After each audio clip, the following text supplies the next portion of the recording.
Ahora seguimos con la siguiente panelista, con Rosana López. Ella es licenciada en Letras, docente de Educación y la Cátedra de Historia de Argentina. Impulsó el taller abierto de Historia de Género y es investigadora del Centro de Estudios e Investigación en Ciencias Sociales. Y en su tesis doctoral habla de la relación entre la ideología amorosa y el capitalismo. Y dirige colecciones de feminismo y de literatura, destacando la recuperación de escritores desaparecidos y exiliados durante la última dictadura militar. Y es militante, como no puede ser de otra manera, del Frente Feminista 13 Rosas de Razón y Revolución, precioso nombre. Y bueno, nos hablará, como habéis visto en el programa, de los orígenes y efectos de la sanción de la Ley de Identidad de Género en Argentina. Un placer contar contigo, Rosana, y cuando quieras. Hola, buenas tardes, buenas noches. Bueno, voy a tratar de empezar enseguida, así sin más preámbulos que tu presentación. Muchas gracias, Laura. Bueno, en primer lugar, quiero contarles rápidamente cuáles fueron las razones que en el contexto argentino funcionaron como el caldo de cultivo de la política de género como identidad. El kirchnerismo gobernó entre el 2003 y el 2015. Y es un régimen de tipo bonapartista, populista, que construye una amalgama de mitos políticos capaces de interpelar a vastos y contradictorios sectores de la población abstraídos de su condición de clase, siguiendo los lineamientos y las recomendaciones del gran ideólogo del populismo latinoamericano, Ernesto Laclau. De allí la definición de su política como de expansión de derechos. Por ese motivo es que tuvo más éxito en los sectores que promueven reivindicaciones específicas, población aborigen, campesinos, marrones, travestis, trans, entre otros. El gobierno consigue de ese modo una multitud de usinas que reproducen su política y le permiten vehiculizar el control social de amplios sectores de la población. Esos grupos son muy agresivos en su prédica y adoptan necesariamente la perspectiva según la cual la verdad es una construcción social, lo cual les permite justificar las arbitrariedades y las contradicciones, amén de unir fuerzas dispersas en torno a esos intereses sectoriales. Esta es en definitiva la base ideológica y política en la cual la eliminación del sexo como una realidad material y el generismo queer funcionan como herramientas eficaces para la construcción de hegemonía política. Entonces, la Ley de Identidad de Género 26.743, que fue sancionada en el año 2012, se caracteriza básicamente por estos principios. Primero, la identidad de género es autodeclarada. Segundo, los interesados pueden solicitar inscripción registral de su autodeclaración sin requisitos previos. Tercero, si la persona requiere alguna forma de intervención, ya sea hormonal o quirúrgica, dicha intervención se realizará con el consentimiento informado y debe estar incluida en el plan o programa médico obligatorio de la obra social, o en su defecto realizarse en un hospital público sin costo alguno. Por último, para el acceso a los tratamientos integrales hormonales, no será necesario acreditar la intervención quirúrgica de reasignación genital, ¿sí? Los menores de edad también pueden recibir tratamientos hormonales o realizarse cirugías. Ya veremos más adelante en las condiciones. Bien, ¿cuáles fueron las consecuencias de la sanción de esta ley? Hace muy poco en España, a instancias del lanzamiento y del argumentario de contraborrado, la diputada Carla Antonelli del PSOE defendió el reconocimiento del género como identidad con el argumento de que en Argentina no ha pasado absolutamente nada, dijo ella, luego de varios años de aprobada la ley. Lo cierto es que aquí funciona como la Argentina en realidad es un banco de pruebas del generismo queer, dado que fue el primer país del mundo en aprobar una ley de identidad de género con estas características. Digamos primero que la ley se aprobó sin ninguna discusión social, acompañada luego por una intensa campaña de censura contra todas las personas que opinan diferente, so pena de castigo legal, enjuiciamiento por crimen de odio o por calumnias e injurias. La ley de identidad de género debe colocarse entonces en el marco más amplio que implica todo un conjunto legislativo y de prácticas sociales, dentro de las cuales se justifica el alquiler de vientres, la prostitución o la hormonación de los menores. Es un marco filosófico subjetivista, relativista y anticientífico, que, puesto al servicio del deseo individual, posibilita todo tipo de arbitrariedades. Desde este punto de vista, el individuo está autorizado a exigir todo de la sociedad sin que se le pueda pedir nada a cambio.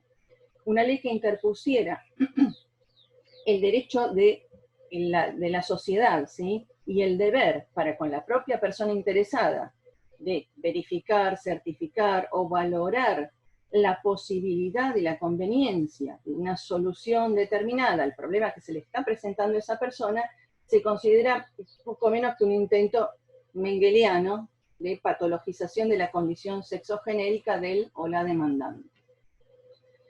Por lo tanto, el problema que enfrentamos no radica en trans sí o trans no, sino en una pseudofilosofía perversa con consecuencias nefastas para las mujeres. Luchamos contra esa dirección política que disfraza este individualismo salvaje de derechos humanos, para construir poder político desde posiciones supuestamente izquierdistas. Voy a enumerar algunos ejemplos en un par de campos, solamente para que podamos tener una idea de cuál es el funcionamiento de la ley en Argentina.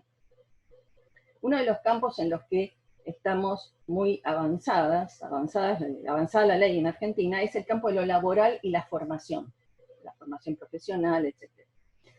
Voy a partir de un caso, el caso de Sergio Lazarovich, que era empleado en una repartición oficial y que adoptó la identidad de género femenina, pasando a llamarse Sergia, poco antes de cumplir 60 años. Es decir, justo al llegar a la edad jubilatoria de las mujeres. Acá en Argentina los hombres se jubilan a los 65 años y las mujeres a los 60, ¿sí? Por causa y razones que las feministas conocemos como esa doble jornada que llevamos adelante gran parte de nuestras vidas las mujeres que somos trabajadoras. Bien, el hecho es que Sergio no quería trabajar hasta los 65 años, ¿sí? El caso fue muy polémico y solo se hizo público porque sus compañeros de trabajo denunciaron que el trámite era simplemente una maniobra. Obviamente, Sergia puede volver a transformarse en Sergio cuando lo desee, habida cuenta de que no hay nada que lo impida ante la ley. Dado que el cambio en la identificación registral del sexo es confidencial, no se puede saber cuántas personas pudieron haber realizado esta misma operatoria. Lo que sí está claro es que es perfectamente legal y echa por tierra un derecho conquistado por las trabajadoras de la Argentina. Además, el gobierno nacional brinda sistemáticamente diferentes planes de ayuda económica para la finalización de estudios primarios y secundarios. Uno de los últimos que lanzó se llama Plan Progresar. Para poder acceder a dicha ayuda, el límite de edad es de 30 años. Para personas cis, claro, porque para trans el otorgamiento de la ayuda económica no tiene un límite etario. Otro tema crucial en este campo es el del cupo laboral. Bajo el fundamento de la suma de discriminaciones, las personas trans son las más pobres, las más oprimidas, las más explotadas, etc. En algunos distritos se ha sancionado una ley de cupo laboral trans. Ahora se discute una ley de carácter nacional. Hoy justamente se está realizando la tercera sesión de discusión en comisión, en la que se estipula que el Estado debe destinar un porcentaje obligatorio de plazas a la población trans. Dada la escasa magnitud de esta población, esta ley significa empleo garantizado, una prerrogativa de la que están excluidos los casi 3 millones de mujeres que están desocupadas en nuestro país, a quienes se considera privilegiadas por el solo hecho de no ser trans. Lamentablemente, esta ideología no solo es producida por los partidos burgueses, sino que también hace carne en partidos que se reivindican de izquierda.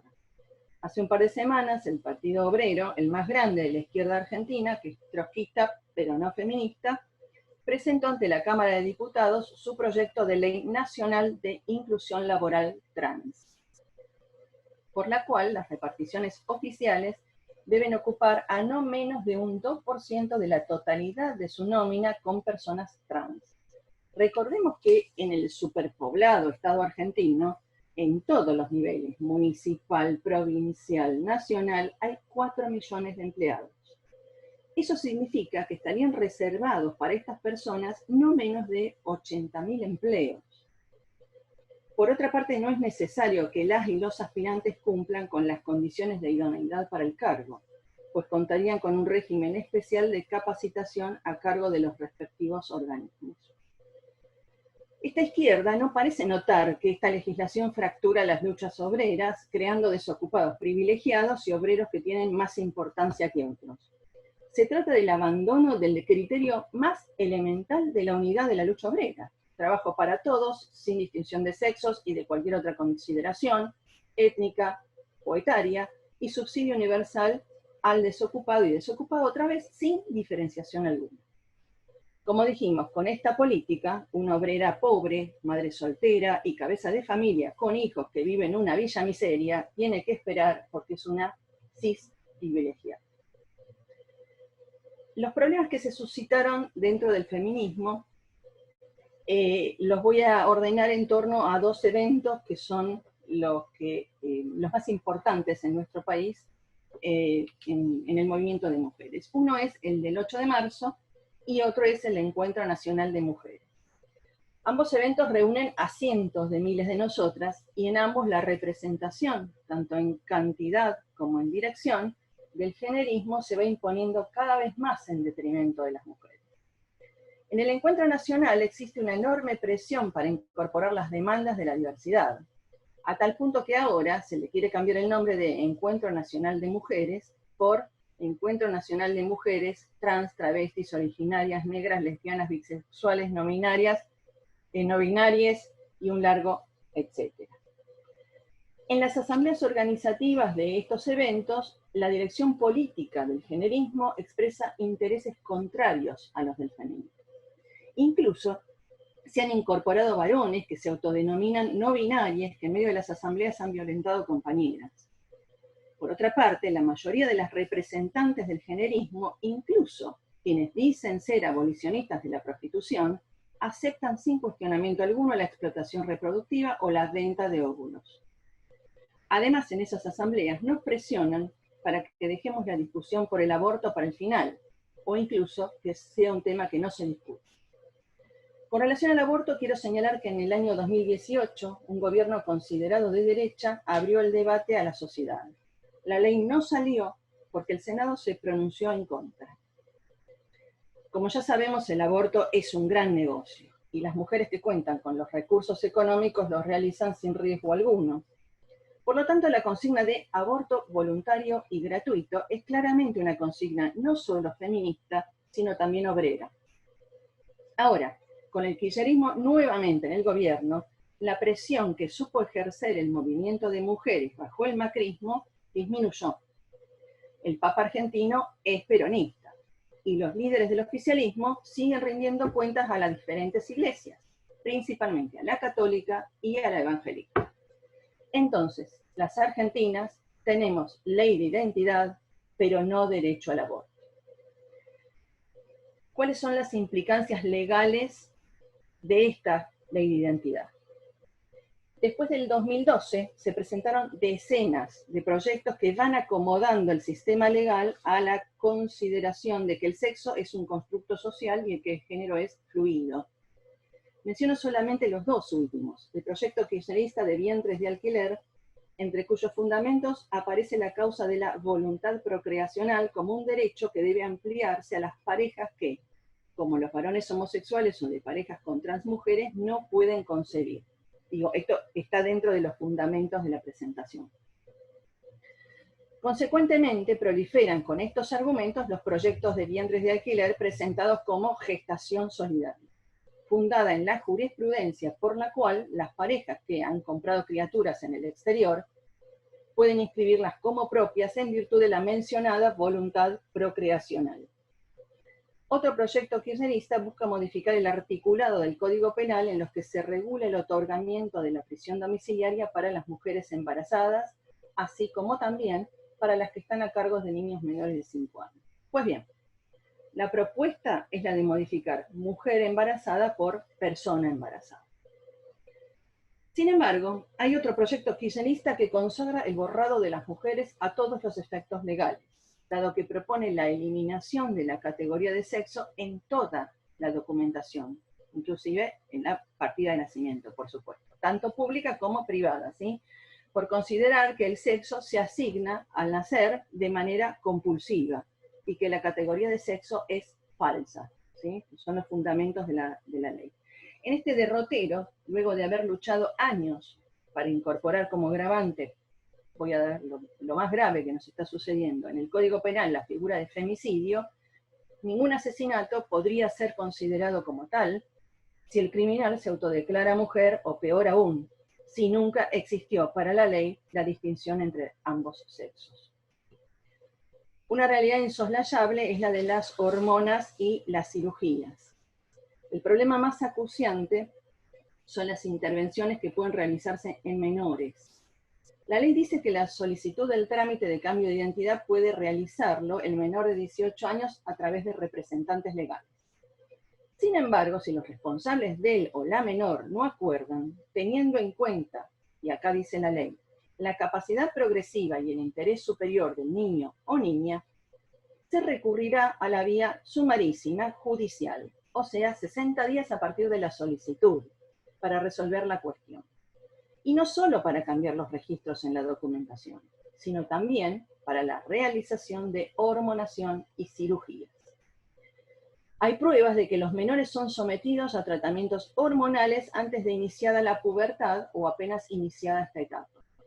En los hospitales públicos, los profesionales responsables de estas prácticas, en lugar de problematizarlas, proponen comenzar cuanto antes. No solo lo proponen, sino que hacen mastectomías a niñas de 11 o 12 años. Como consecuencia, lo que normalmente son problemas típicos de una personalidad en formación, propios de la adolescencia, quién soy, qué quiero, resultan en un proceso real de patologización. Tu cuerpo está mal, naciste en un cuerpo equivocado. Desde una óptica verdaderamente biologista que culmina con una extrema y peligrosa medicalización de la vida humana. Por lo tanto, más allá de las consecuencias inmediatas de la ley a partir de su aplicación a la población trans, lo importante es el efecto que causa sobre la consideración general de la sociedad acerca de las mujeres.